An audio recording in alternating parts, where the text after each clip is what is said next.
Hey, you. Welcome back. My name's Jack, the snack that smiles back. You must be here to find out who the a-holes are today. Well, I'll provide the stories, you provide the... everything else, and let's get started. God, it's beautiful, but it's so hot. Just like you. This story by Snoopairs9186. Am I the a-hole for not helping my coworker when she was hurt? My coworker is pretty tall for a woman. She's around 5'11" if I had to guess, while I'm only 5'7". She likes to smack talk on shorter guys a lot of the time, which I'll admit does get to me a little. I overheard her a few months back talking with two other coworkers, and she said she doesn't see any guy under 6 foot as a real man. She's said a lot more, but I could probably fill the post with a lot of things she said about short guys. This brings us to 2 days ago. I was leaving the building, and I thought I was the last one out, but I guess I wasn't. Our building has stairs on both sides, and while we have elevators, I prefer to use the stairs to get some exercise. I saw my coworker on the stairs, and from what I saw, she hurt her ankle really bad. It was twisted in a way an ankle just isn't supposed to be twisted. She didn't hear me, and I thought about helping her, but I didn't. I took the other stairs and went home. I do feel a little bad and was wondering if I was in the wrong. Honestly? Yata, but I would have been following you out the same way for the same reason. You're the a-hole. It was a medical emergency, you butt. If she needed help with a work-related problem or her car didn't start, maybe you wouldn't be an a-hole, but this is messed up. You knew you two were the last ones there, and you left her. Yata, put positive energy into the world and make it better. If you have an opportunity to help, maybe you show her how her preconceived notions are wrong. Maybe not, but at least you've still been a decent human being to someone in a crisis. Now, I do think he's a bit of an a-hole for acting rather petty about this, but I strongly doubt if her conceived notions are that any man under 6 foot isn't a real man. They aren't going to change just because he was nice to her once. She'll appreciate him, sure, as a co-worker, but her scummy views towards what is considered a man require far more than just a helping hand to make her see her ways. Honestly, I would have gone out of my way to help her, but not without being purposely petty about it. Honestly though, how is this no better than saying, I don't see women over 60 kilos? It's the same a-holery coming out of a different mouth. Though it should be pointed out that this is just stuff he's overheard her say, and also likely maybe out of context. After all, she didn't exactly say this stuff to him, and for all we know, could have just been saying these things ironically. Maybe the conversation was talking about people acknowledging their own pettiness. So she made a statement that was rather dramatizing her point of view. And that's the thing, my assumptions are just as justified as his right now. But let's continue. Nata, if I heard a coworker talking smack about people and I was included in that, I wouldn't help them either. Frick them. Info, did you intentionally not help her as a sort of revenge for what she said in the past? Kinda, I guess.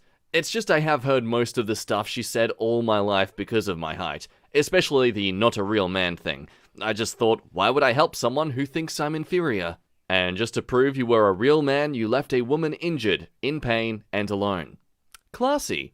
Yeah, you can say you're taking the power back by not helping them out when they need it, but in your attempts to take back your masculinity, you pretty much just demasculated yourself. There are quite a few people jumping straight to Yata because he's left a woman in pain and alone, but Monthno does point out this hypocrisy. Nita, this sub favors women to death. Check the data as beautiful research on it, and your post hits all the spots for them. The truth is, if it was you that was talking smack about taller women and she left you there, this sub would be praising it. You can't talk smack to people and expect kindness. But reminder, they didn't talk smack to him, just about him, technically behind his back and not aware that he was around. Always try to judge by people's intentions, not their actions.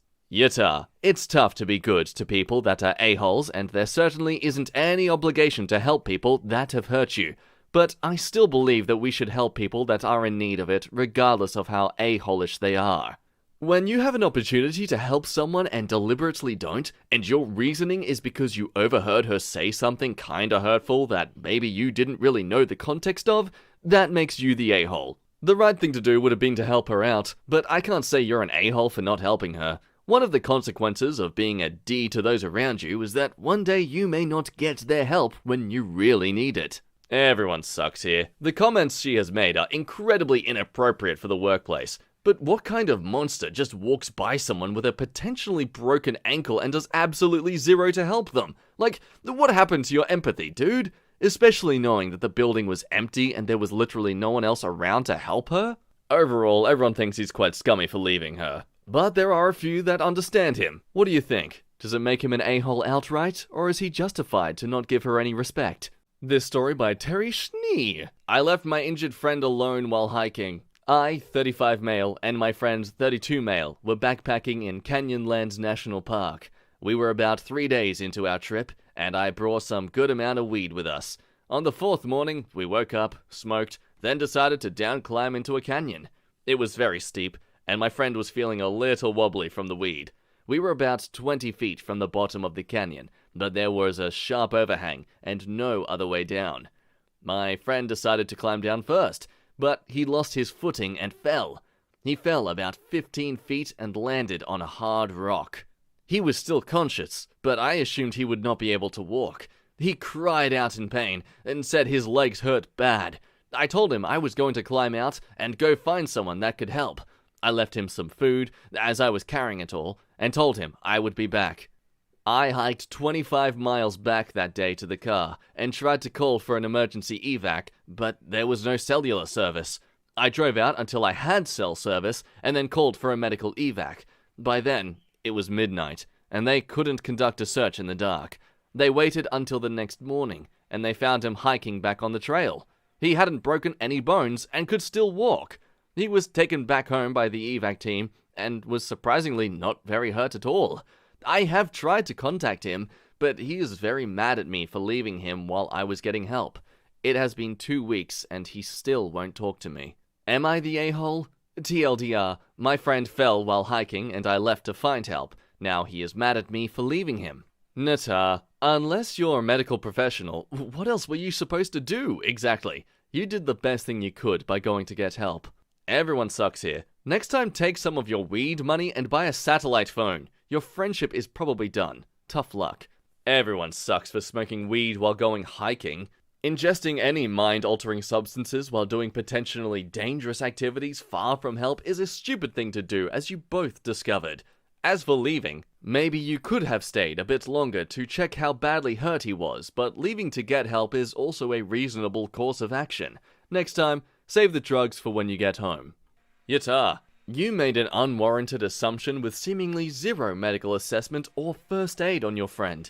Instead of taking 5 to 10 minutes to check on him and realize nothing was broken, you bailed and wasted the time and money of the emergency services people unnecessarily. Nata, not sure what else you could have possibly done in this scenario. Your friend is very gently the a-hole because I can't imagine how terrifying it would have been for him to be stuck there and alone all night long. He could have some psychological or emotional trauma from it that he's taking out on you. Not an excuse, but an explanation for the behavior. No a-holes here. You did what you should, but your friend is entitled to be mad at you, even if it wasn't rational.